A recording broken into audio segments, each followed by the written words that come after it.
আসসালামু আলাইকুম। ICT care জোনের পক্ষ থেকে সকলকে স্বাগতম। আমি মোহাম্মদ আলমিন খান, আমি আপনাদের সাথেই আছি। আজ আমরা আমাদের তৃতীয় ক্লাস শুরু করতে যাব। তার আগে আজকে যারা আমার ক্লাসে নতুন এবং যারা আমার ভিডিও আজকেই প্রথম দেখতেছেন তাদের কাছে অনুরোধ রইল আমার আগের লেকচারগুলো আপনি দেখে এসে তারপর আপনি এই টপিকসগুলো বোঝার ট্রাই করবেন। ইনশাল্লাহ আপনার সকল সমস্যার সমাধান হয়ে যাবে। আর যদি আপনি নতুন হয়ে থাকেন অবশ্যই আমার চ্যানেল দ্বারা যদি আপনার কোনো উপকার হয়ে থাকে তাহলে অবশ্যই আমার চ্যানেলটিকে আপনি সাবস্ক্রাইব করবেন এবং আপনাদের বন্ধুদের সাথে শেয়ার করবেন, কমেন্টস করতে ভুলবেন না। আর যারা আমার চ্যানেলটিকে আগে থেকেই সাবস্ক্রাইব করে ফেলেছেন তাদেরকে অসংখ্য ধন্যবাদ। সাথেই থাকুন, শুরু করছি। আজ আমরা আইসিটির প্রথমত দেখে নেব আমাদের তৃতীয় ক্লাসের পূর্বে আমরা প্রথম দুইটি ক্লাসে কি কি শিখে ফেলেছি। অলরেডি আমরা প্রথম ক্লাসে 6টি রূপান্তর শিখেছি, দ্বিতীয় ক্লাসেও 6টি রূপান্তর শিখে ফেলেছি। মানে আমরা রূপান্তর সব থেকে ইম্পর্টেন্ট যে জিনিসটা এই চ্যাপ্টারের রূপান্তর, সেটা আমরা ভালোভাবে আয়ত্ত করে নিয়েছি। এখন আজকে আমরা এই চ্যাপ্টারের উপরে যে 3 নম্বর ক্লাসটি করব সেটাতে আমরা করব মূলত হচ্ছে বাইনারির যোগ। নেক্সট ক্লাসে আমরা দেখব বাইনারির বিয়োগ। তাহলে আজকের ক্লাসটা আমরা শুরু করে দিই।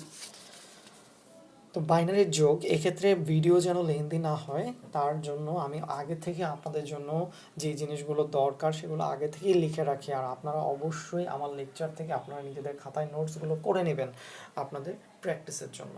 তাহলে আমি শুরু করতেছি। আমাদের আজকে যে চ্যাপ্টারের টপিক সেটি হচ্ছে বাইনারির যোগ। বাইনারির যোগে কিছু ফর্মুলা রয়েছে, আপনি যদি ফর্মুলা মেনটেন করতে পারেন আপনার জন্য বাইনারির যোগ একদম সহজ হয়ে যাবে। আপনি শুধু দেখেন, বোঝার চেষ্টা করেন আর নিজের মনটাকে পড়ার ভিতরে বসানোর চেষ্টা করেন। আই হোপ আপনি এটা সাকসেসভাবে শেষ করতে পারবেন। 0 0 যোগ করলে হবে 0, 0 1 যোগ করলে হবে 1, 1 0 যোগ করলে হবে 1। এই তিনটা আমাদের নর্মাল যোগ, আমরা বাস্তবে যেরকম যোগ করে থাকি সেরকম যোগ। বাট এই দুটার ক্ষেত্রে একটু ডিফারেন্স। আপনি বাইনারি যোগের ক্ষেত্রে মনে রাখবেন 1 1 যোগ করলে হবে 0, হাতে থাকবে হচ্ছে 1, আর 3টা 1 যোগ করলে হবে 1, হাতে থাকবে 1। কারো যদি মনে রাখতে অসুবিধা হয় তাহলে 1 1 যোগ করলে হবে 10, এটা মনে রাখবেন। আর 3টা 1 যোগ করলে হবে 11, এটা একটু মনে রাখবেন। তাহলে আমরা একটু একটা এক্সাম্পল দেখেই ক্লিয়ার হয়ে যাব। তাহলে এক্সাম্পল যদি আমরা শুরু করি, এক্সাম্পল 1 দিয়ে আমরা শুরু করলাম। 0 1 1 1 0 1 1 0 1 0। এই যোগটা যদি আমরা করি, এখন ফর্মুলা আমাদের লেখাই আছে, আপনারা যখন ম্যাথ করবেন ফর্মুলাটা মুখস্থ করে নেবেন, কারণ এক্সাম হলে আপনাকে ফর্মুলাটা মুখস্থ করেই যেতে হবে। তো এক্ষেত্রে আমরা একটু দেখি 0 1 0 1 যোগ করলে হচ্ছে আমার 1, সেক্ষেত্রে আমি এখানে কি বসিয়ে দিতে পারি 1। দেন আমার 1 1 আছে, 1 1 যোগ করলে হয় 0, হাতে থাকবে হচ্ছে 1। এই গোল দিয়ে আমি মার্ক করে দিছি, এইগুলাকে বলা হয় ক্যারি। তাহলে এই 1 1 যোগ করলে হচ্ছে 0, হাতে যেহেতু আমার 1 আছে তাহলে হাতের এই 1টাকে আমরা কোথায় বসাবো? যোগের ক্ষেত্রে আপনি যখনই আগেরটাতে হাতে 1 পাবেন, পরে যেখানে 0 আছে সেখানে আপনি ওই হাতের 1টা বসিয়ে দেবেন। তাহলে মনে মনে যদি এখানে 1 রাখি 0-র জায়গায়, তাহলে 1 1 আবার কত হবে 0।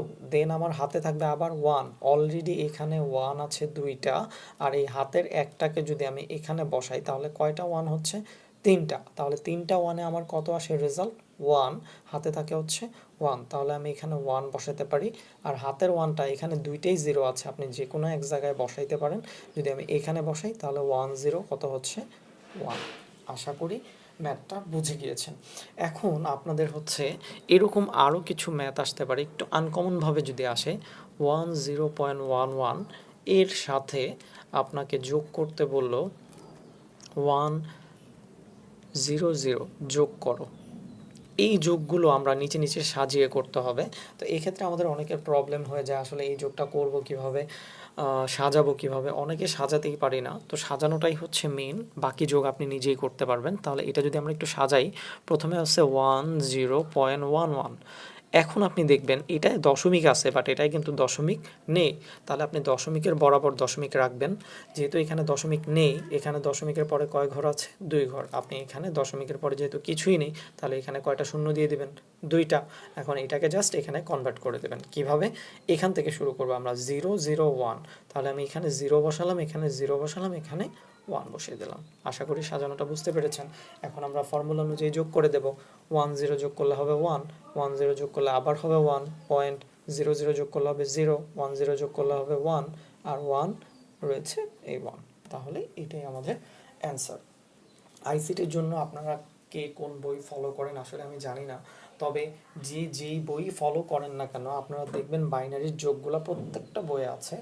আর আমি অ্যাকচুয়ালি মাহবুবুর রহমানের বইয়ে আপনি দেখতে পারবেন যে 10টা যোগ একসাথে করে দেওয়া আছে। আপনি যদি ওই 10টা যোগ করতে পারেন আপনার জন্য এনাফ আমি মনে করি। আর অবশ্যই বইয়ের অ্যান্সারগুলো দেখবেন না, কারণ এই 10টা যোগ অথবা 10টা বিয়োগের ভিতরে কোনো এক জায়গায় একটা ম্যাথে ভুল আছে। সো আপনি ওই জায়গাটা প্রিন্টিং মিস্টেক, তো ওই জায়গাটাতে যদি আপনি ফলো করেন আপনার ঝামেলা হয়ে যাবে। তো এই জন্য আমি আপনাকে সাজেস্ট করবো অবশ্যই সূত্রগুলো আপনি মুখস্থ করে নেবেন।